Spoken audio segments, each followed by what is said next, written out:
The entire crypto bull run hinges on one thing, one argument. And the truth is, there may be nothing Bitcoin can do. Its fate is actually left up to chance based upon whether or not this argument gets settled. I'm going to tell you what this important decision is and what I think is going to happen today. Let's get it.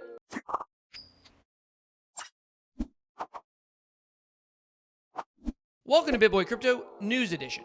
Once per day, I'm going to break down the biggest news stories in the space for you. So if you want to know where Bitcoin and altcoins are going, then please make sure to hit that subscribe button and join both my Telegram groups, the Bit Squad for regular crypto chat, and Bit Squad traders to discuss trading strategies. All right, guys, first and foremost, I want to say thank you from the bottom of my heart for subscribing to my channel. We just hit 40,000 subscribers, and I know a lot of you guys don't know this, but I almost quit this channel in late December. I was sitting around 10,000 subscribers, but I was tired of putting in all of the work that I do, and I just wasn't really seeing a return. But now, 4 months later, we've pulled a 4x on the channel, and I couldn't have done it without you, so thank you. Today, we're going to be looking at several important news stories, including what must happen for Bitcoin to get an epic bull run. What cable television show that Bitcoin showed up on last night, one problem I've warned you guys about that is coming to pass, and is someone trying to put XRP in the grave?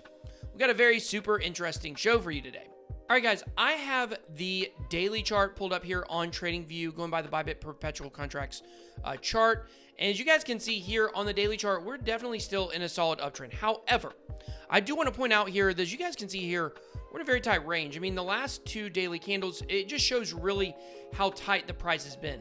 Yesterday, when we made our video, the price plummeted. As you guys can see, this wick right here. But then what happened? Let's pull it up a little higher here.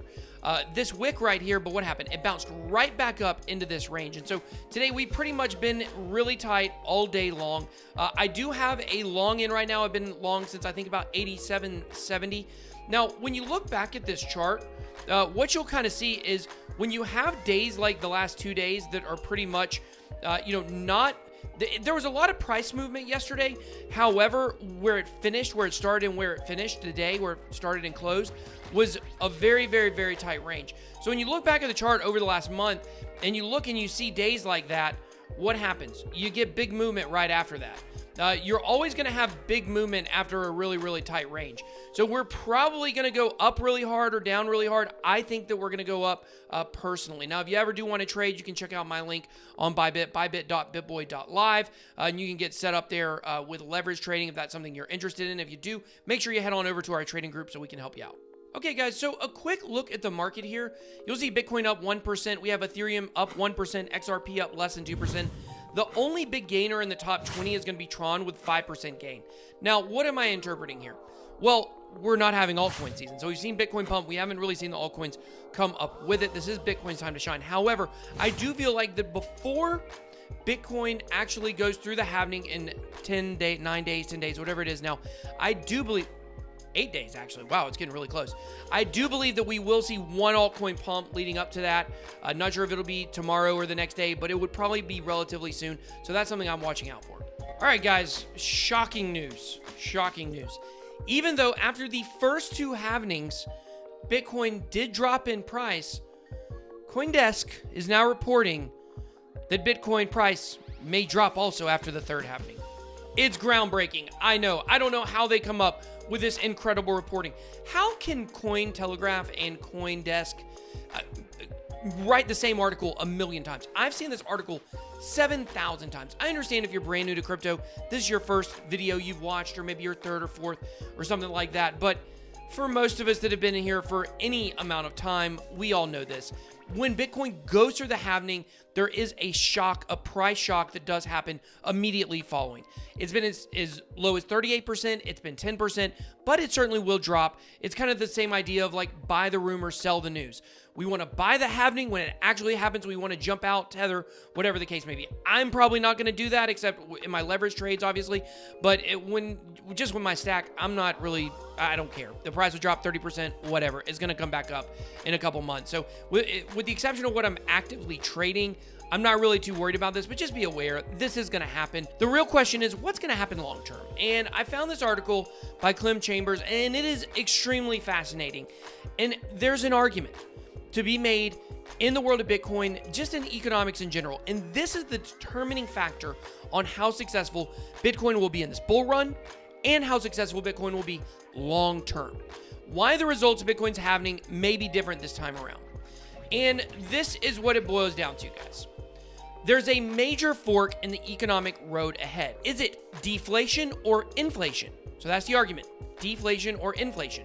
Market practitioners like myself say inflation, inflation, but economists say deflation, you idiots. Seems that one party is wrong. So, and then it talks about basically what's going to drive this argument, which is global financial liquidity, fiat inflation or deflation, and then global chaos, basically. It says here, this is so interesting. So we currently have the halving, a new round of Chinese devaluation, trade war, Trump tweet storm happening, a large number of people ready for very high inflation, an unresolved global lockdown dynamic, huge uncertainty on the outcome of global bailouts, and the rolling impact of various preventative actions, and then the path of the virus itself. It's no surprise that Bitcoin is rallying. And then it just basically goes on in the rest of the article to detail what we want long-term for Bitcoin. And this is the crux of the argument. Can countries print themselves out of chaos? If the answer to that question is yes, if the United States government that just borrowed $3 trillion against its own debt to pay for the stimulus, can we just keep printing money to solve our problems? When will the bubble pop? Or will the bubble pop? Because if the bubble does not pop, then what are we even doing here? Let's just keep printing more money. And that's the argument. If countries start running out of money, and we're not, and when I say we, I mean the collective we of the world, if we are not able to print ourselves out of the current financial problems the entire world has experienced due to the virus, then Bitcoin is going to shine brighter than you ever imagined possible.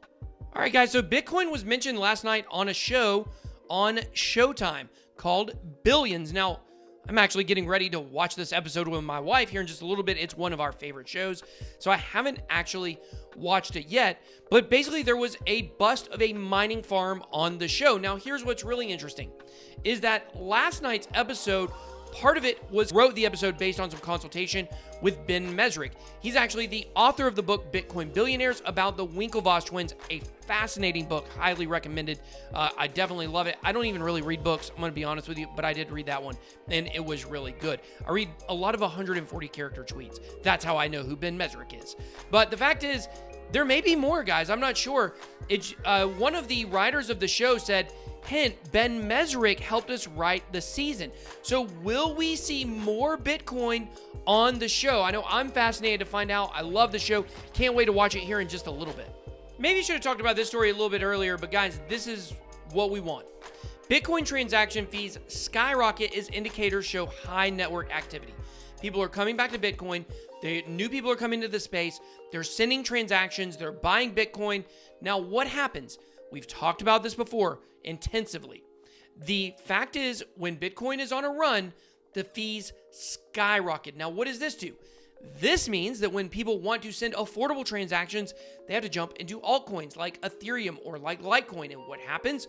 Well, that makes the price of those altcoins go up. So this could be something that could spur alt season on a little bit earlier than we expect if the Bitcoin transaction fees are going to go ahead and skyrocket. So it's not good for talking about Bitcoin as a currency, but Bitcoin is digital gold. It doesn't really matter. I mean, hey, wherever you're at, I can't send you a bar of gold in 5 minutes. All right, guys, if you're a fan of XRP, this is terrible news. It does look like XRP is over, that it's finished. No one will ever buy it again. Co-founder Jed McCaleb, who's now also the co-founder of Stellar, he's destroyed XRP. He has sold $54 million, $11 million worth. I'm just kidding. I'm so tired of Cointelegraph and CoinDesk regurgitating the same articles over and over and over again. Guys, he has a deal with Ripple. He sells the same amount every single month. He's been selling for years now, and it's not affected the price. But yet, for whatever reason, when they're short on content, Cointelegraph and CoinDesk and tons of other ones as well seem to really want to just every month. It's shocking. At the beginning of May, in April, Jed McCaleb sold all this XRP. In February, January, Jed McCaleb sold all his XRP. It's ridiculous, guys. This has been happening. He had a severance package, and part of his severance package was to get his tokens or his coins, his XRP coins, and that he could only sell them at time-released increments. And that's what he's doing. He doesn't want anything to do with them. They had a very bad breakup, Jed McCaleb and Ripple. So, guys, this is not news. It's not a big deal. If you're in the XRP community, you should be outraged at Cointelegraph for even reporting this. But now it's your turn. Do you believe that we will see inflation or deflation in the world? Also, will Bitcoin be able to take advantage of this and rise? Drop your comments down below. I hope you enjoyed this video. If you did, then please make sure to smash the like button and hit subscribe to become a member of the Bit Squad. Thank you so much for watching. Have a blessed day. BitBoy out.